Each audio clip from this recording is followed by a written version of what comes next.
It is set to be another busy day up the Roundhouse in Santa Fe. And one thing legislators could talk about is a bill to help veterans who are struggling with post-traumatic stress disorder, and it uses virtual reality. News 13's David Romero is live here to explain how this all works. Good morning. Good morning, Elizabeth. In the bill from Representative Diane Miller Hamilton, the writing says the virtual reality program could eventually lower long-term costs to treat the disorder in veterans. And of course, PTSD is usually the end result for veterans who have served in war and have been part of traumatic events. The New Mexico Veteran and Family Support Services directs veterans for treatments which require the patient to physically go to the hospital for work on things like their memory. The advantages of having the virtual reality treatment is they can take the treatment on the road to the vets with PTSD living in remote areas. Therapists tell us the research is still in the early stages to see how effective the treatment could be. I think anything that we're researching is eventually working towards saving on long-term costs. That's what the entire industry is working towards. So any new therapy that is promising on eventually treating people more effectively and shortening treatment stays. They also tell us the treatments patients usually receive is all usually based on how severe their symptoms are. Elizabeth, back to you. Very interesting. Thank you, David. Currently, the bill is being looked at in the House Education Committee. Getting you to have more faith in Albuquerque's police department. That's the goal of two city councilors here who could officially introduce a plan to do it this week. Councilors Dan Lewis and Don Harris want to change how the Police Oversight Commission works. That's the group the council appoints to basically police the police department. The two want to give the commission more data about crimes and officers, hoping to stop problems before they start and create a new position to track every complaint that comes into the police department.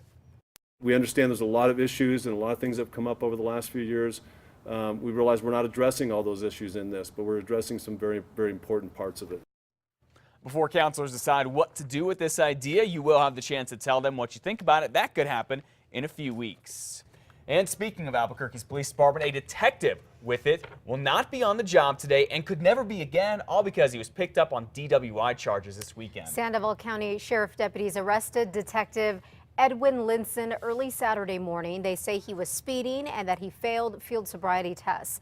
They say he was even driving his unmarked patrol car.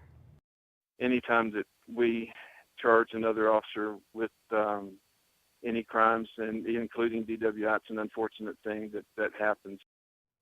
Albuquerque's police chief sent us a statement about Linson, saying that the department is saddened by what happened and that Linson could face some harsh punishments.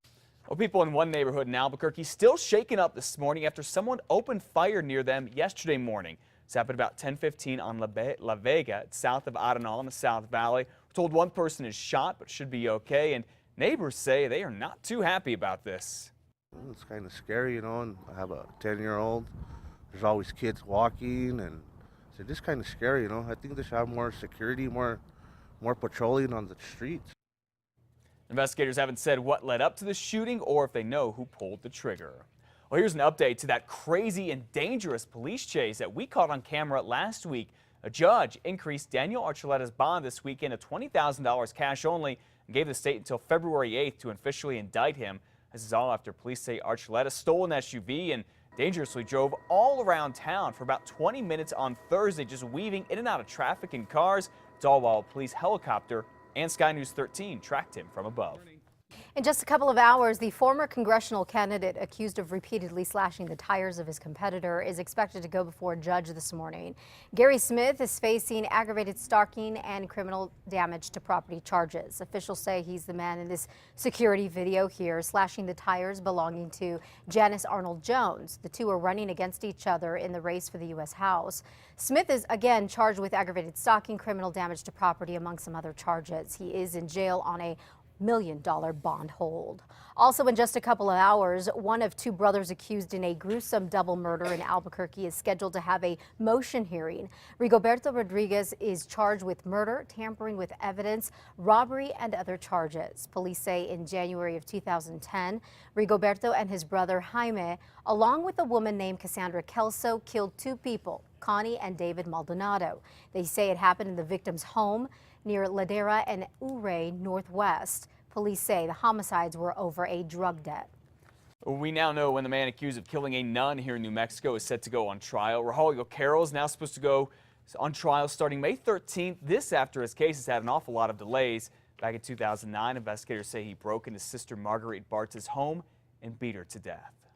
Well, investigators in southern Colorado are not giving up on finding a missing teenager who's disappeared more than 2 months ago now. They talked about Dylan Redwine this weekend as nearly 24 people gathered outside his father's home in Vallecito. It's near Durango, saying that Dylan's dad, Mark, has not told investigators everything he knows. In fact, Corey Redwine, Dylan's brother, told the Durango Herald, quote, "I think he," as in the dad, Mark, "has a part in all of this. I'm not sure exactly to what extent, though."